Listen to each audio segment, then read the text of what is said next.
என்னோட லைஃப்ல நடந்த சின்ன ஒரு மிஸ்டேக்ஸால கிட்டத்தட்ட 1/2 lakhs கிட்டயே லூஸ் பண்ண வேண்டியிருந்தது. இந்த ஒரு சம்பவம் 30th November 2024 அன்னைக்கு என்னோட கேம்பஸ்ல இருந்து என்னோட வீட்டுக்கு வரும்போது தான் இது நடந்தது.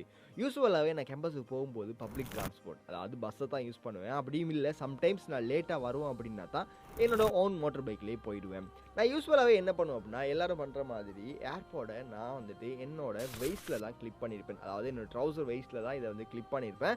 ஸோ அந்த மாதிரி தான் அன்னைக்கு நான் கிளிக் பண்ணியிருந்தேன். அன்னைக்கு வந்துட்டு பஸ்ஸில் வந்துட்டு ஓவர் க்ரௌட் அப்படின்னே சொல்லலாம். அப்போ வந்துட்டு என்னோட ஊர் வந்தது பிறகு அந்த க்ரௌடை தாண்டி நான் இறங்க வேண்டியிருந்தது.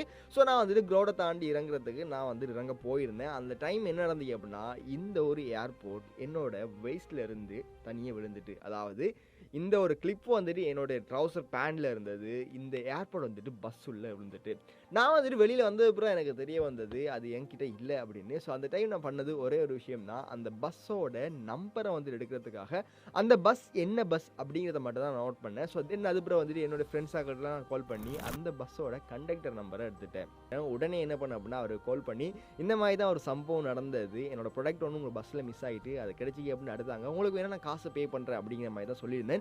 அதுக்கு அவர் சொன்னது ஒரே ஒரு விஷயம் தான். அவர் என்ன சொன்னார் அப்படின்னா, இந்த ஒரு ப்ராடக்ட் வந்துட்டு இந்த மாதிரி எங்களோட பஸ்ஸில் கிடையாது, அப்படி இருந்திருந்தாலுமே யாராவது ஒருத்தவங்க ஆல்ரெடி இறங்கினவங்க யாராவது எடுத்திருப்பாங்க, ஸோ அது இனிமேல் கிடைக்காது அப்படிங்கிற மாதிரி தான் அவர் சொல்லியிருந்தார். இருந்துமே எனக்கு வந்துட்டு ஒரு நம்பிக்கை இல்லை. ஸோ நான் என்ன பண்ணேன் அப்படின்னா, பஸ் எங்கே இருக்குமோ அதை தேடி போவோம் அப்படிங்கிற மாதிரி அன்னைக்கு நைட்டே வந்துட்டு வெளியாகி என்னோட பிரதர் ஒருத்தரோட போயிருந்தேன். கிட்டத்தட்ட 14 கிலோமீட்டர் கிட்ட ட்ராவல் பண்ணியிருந்தேன். ஸோ அப்போ என்னால் அந்த பஸ்ஸை கூட கண்டுபிடிக்க முடியல.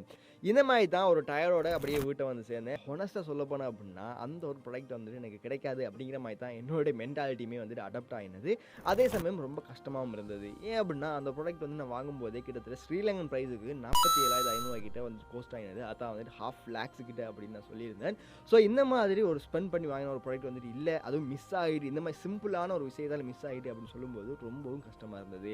நெக்ஸ்ட் டே மார்னிங் என்னோட மொபைல் எடுத்து பார்த்ததுமே ஃபைண்ட் மை டிவைஸ்ல இருந்து ஒரு நோட்டிஃபிகேஷன் வந்துருந்தது. இந்த ப்ராடக்ட் லொஸ்ட் ஆகின அப்போ போய் நான் என்ன பண்ணியிருந்தேன்டா, என்னோட இந்த ஏர்போர்ட் லொஸ்ட் ஆகிட்டு அப்படிங்கிற மாதிரி ஃபைண்ட் மை டிவைஸில் மார்க் பண்ணி விட்டேன். ஸோ அதுக்கு பிறகு யாராவது எடுத்து ஓப்பன் பண்ணாலுமே என்னோட லொஸ்ட் ஆகின ப்ராடக்ட் வந்துட்டு ஃபவுண்ட் ஆகிட்டு அப்படின்னு என்னோட மொபைலுக்கே நோட்டிஃபிகேஷன் வந்துடும். ஸோ இந்த மாதிரி தான் எனக்கு ஒரு நோட்டிஃபிகேஷன் வந்துருந்தது. இதை பார்த்ததுமே ரொம்ப ஹாப்பி அப்படிங்கிற மாதிரி தான் சொல்லலாம். உடனே ஓப்பன் பண்ணி பார்த்துட்டு அதில் லொக்கேஷனும் காட்டியிருந்தது. அந்த லொக்கேஷனை ட்ராக் பண்ணி போய் அந்த ஒரு ப்ராடக்ட்டையுமே நம்மளால் எடுக்க முடியுமா இருந்தது. அந்த ஒரு ப்ராடக்ட் வந்துட்டு அந்த பஸ் கண்டக்டர் தான் எடுத்து வச்சிருந்தாரு. அவர் வந்து கேட்கும்போது பொய் சொல்லியிருந்தாரு, பட் அவர் தான் வச்சிருந்தாரு. ஸோ இதுதான் ரியல் ட்ரூத் அப்படின்னு சொல்லலாம். அதையும் தாண்டி ரியாலிட்டின்னு பார்க்க போனோம் அப்படின்னா, நம்மளோட டெய்லி லைஃப்பில் நம்ம எவ்வளோ டெக் கெஜெட்ஸ் யூஸ் பண்ணுறோம், ஒவ்வொரு டெக் கெஜெட்ஸும் ஏதோ ஒரு வகையில் காஸ்ட்லியாக தான் இருக்கும். காஸ்ட்லியாக இருக்கக்கூடிய இந்த மாதிரி திங்ஸை ப்ராப்பராக ஹேண்டில் பண்ண தெரிஞ்சுக்கணும் அப்படிங்கிறது தான் இந்த ஒரு வீடியோவில் நான் சொல்கிறது. அதே போல் ஆப்பிள் தான் வந்துட்டு எல்லாத்தோட